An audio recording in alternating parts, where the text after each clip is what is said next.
کسی زمین کا کیس کرنے لگا ہے. اب وہ زمین اگر مثال کے طور پر لاہور میں موجود ہے تو سول کورٹ لاہور کو اس کا اختیار سماعت حاصل ہے. لیکن اگر وہ پراپرٹی جو ہے وہ لاہور میں موجود نہیں ہے بلکہ وہ ننکانہ میں موجود ہے, دین ٹیریٹوریل جو جورسڈکشن ہے وہ ننکانہ کی سول کورٹ کو اس حوالے سے حاصل ہوگا, لاہور کی کورٹ کو اس حوالے سے حاصل نہیں ہوگا. اسی طرح مالی جو جورسڈکشن ہے اس کا بھی اس کورٹ کے پاس ہونا لازم ہے. مختلف مالیت کے دعویٰ جات جو ہیں وہ مختلف کورٹس میں ان کی سماعت ہوتی ہے. تو آگے چیز یہ آ گئی کہ جس کورٹ میں آپ یہ دعویٰ دائر کر رہے ہیں, مثال کے طور پر آپ دعویٰ دائر کر رہے ہیں سول کورٹ لاہور میں, تو پھر ٹیریٹوریل جورسڈکشن جو ہے وہ سول کورٹ لاہور کی ہونی لازم ہے. اگر پراپرٹی جو ہے وہ لاہور کے بجائے شیخ پورہ میں موجود ہے تو پھر اختیار سماعت لاہور کی کورٹس کو حاصل نہیں ہوگا بلکہ شیخ پورہ کی کورٹ کو حاصل ہوگا. اسے آگے چلتے ہیں کہ اس کے کنٹینٹس میں کیا ہونا چاہیے. دا ریلیف وچ دا پلینٹیف کلیمز. جی اب دعویٰ ہو گیا, دعوے میں جناب ساری کہانی لکھ دی اور ڈیمانڈ کی, وہ پوری نہیں ہوئی, کاز آف ایکشن پیدا ہو گیا, اختیار سماعت آ گئی. اب یہ ہے کہ جو دعویٰ آپ دائر کر رہے ہیں اس میں جو چیز آپ مانگنا چاہ رہے ہیں, جو مطالبہ کرنا چاہ رہے ہیں, وہ ریلیف جو ہے اس کے اندر واضح طور پر تحریر ہونا چاہیے اس پلیٹ کے اندر. ٹھیک ہے جی, یہ چیزیں. اب ایک اور statement of the value of the subject matter of the suit.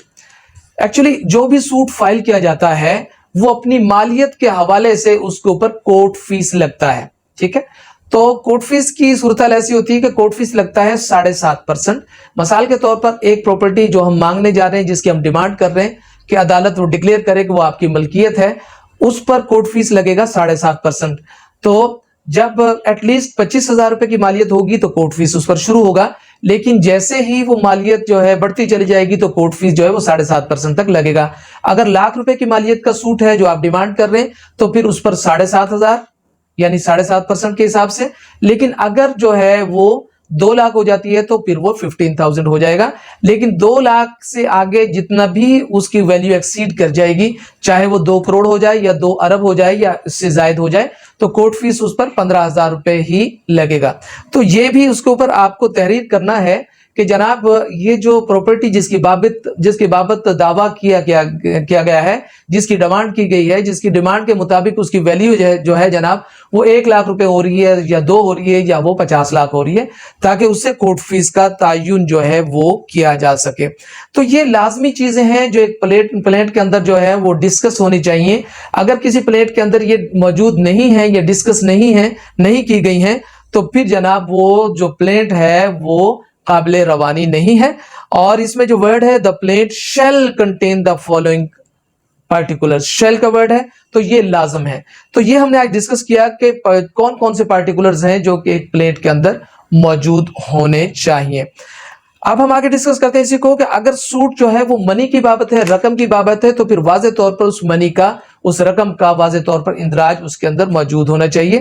لیکن اگر جو سبجیکٹ میٹر ہے, جو سوٹ جس کی بابت ہم فائل کرنے جا رہے ہیں, وہ جناب اموویبل پراپرٹی ہے, تو اموویبل پراپرٹی کی ڈسکرپشن مکمل طور پر موجود ہونا چاہیے. مثال کے طور پر ایک پراپرٹی اگر اسلام آباد میں راولپنڈی میں موجود ہے, تو راولپنڈی میں جس کھاتا میں, جس گاؤں میں, پھر جس کھاتا میں, جس خطونی میں وہ پراپرٹی موجود ہے, اس گاؤں کا, اس شہر کا مکمل طور پر نام اور اس جمع بندی کے مطابق, یعنی جس جمع بندی کے مطابق جو ریکارڈ آپ بتا رہے ہیں وہ واضح طور پر اس میں تحریر ہونا چاہیے.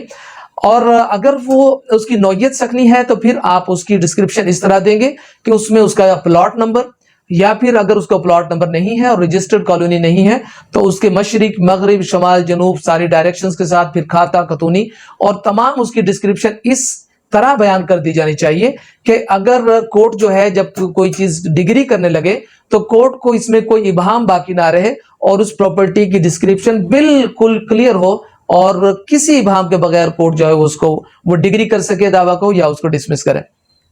اب اسے آگے چلتے ہیں کہ ڈیفینڈنٹس کا انٹرسٹ اس میں لازمن شو ہونا چاہیے. مثال کے طور پر دعویٰ دائر کیا جا رہا ہے کہ جناب 5 ایکڑ اراضی جو ہے اس سے مدعا علیہ یہ کلیم کرتا ہے کہ یہ پراپرٹی اس کی ملکیت ہے. اب ہم کیا دعویٰ دائر کر رہے ہیں, مدعی دعویٰ دائر کر رہا ہے کہ مدعا علیہ اس پراپرٹی کو اپنی ملکیت کہنے سے باز اور ممنوع ہے. تو اس کے حوالے سے وہ کہے گا کہ جناب میں مدعا علیہ کے پاس گیا ہوں اور میں نے کہا کہ آپ اس پراپرٹی کو اپنی ملکیت کہنے, لکھنے یا لوگوں کو بتلانے سے باز رہیں جس کا مدعا نے یعنی ڈیفینڈنٹ نے میری اس ڈیمانڈ کو ماننے سے انکار کر دیا. تو یہ ایک ڈیمانڈ کرنا مدعی کی طرف سے کہ بھائی آپ مدعا سے وہ کہے گا کہ بھائی آپ ایسا مت کرو, اس پراپرٹی کو اپنی ملکیت مت کہو, یا اس پراپرٹی پر قبضہ کرنے سے باز رہو, یا جو بھی مدعی کی ڈیمانڈ ہوگی. اگر مدعا اس ڈیمانڈ پر انکار کرتا ہے تو پھر کاز آف ایکشن پیدا ہو جائے گی. تو آپ کی پلیٹ کے اندر یہ تحریر ہونا چاہیے کہ میں نے مدعا سے یہ ڈیمانڈ کی کہ آپ بھائی اس بات کو, میرے اس مطالبہ کو تسلیم کرو, لیکن جب اس نے تسلیم کرنے سے انکار کر دیا تو پھر کاز آف ایکشن پیدا ہو گئی, اور کاز آف ایکشن کی بنیاد پر ہی سوٹ فائل ہوگا. تو یہ لازم ہے کہ آپ اس سے مطالبہ کریں اور وہ انکار کریں. اگر وہ قبول کر لیتا ہے آپ کے مطالبہ کو, پھر تو معاملہ ہی ختم ہو گیا, تو پھر کاز آف ایکشن ہی نہیں ہوگی, تو پھر سوٹ بھی فائل نہیں ہوگا. اب جناب یہ ہے grounds of exemption from limitation law. کوئی بھی سوٹ جب فائل کیا جاتا ہے کورٹ کے اندر تو اس کی ایک لمیٹیشن ہوتی ہے. مثال کے طور پر ہم جب ریکوری کا سوٹ فائل کرتے ہیں تو جناب اس کی لمیٹیشن جو ہے وہ 1 سال ہے, ٹھیک ہے جی.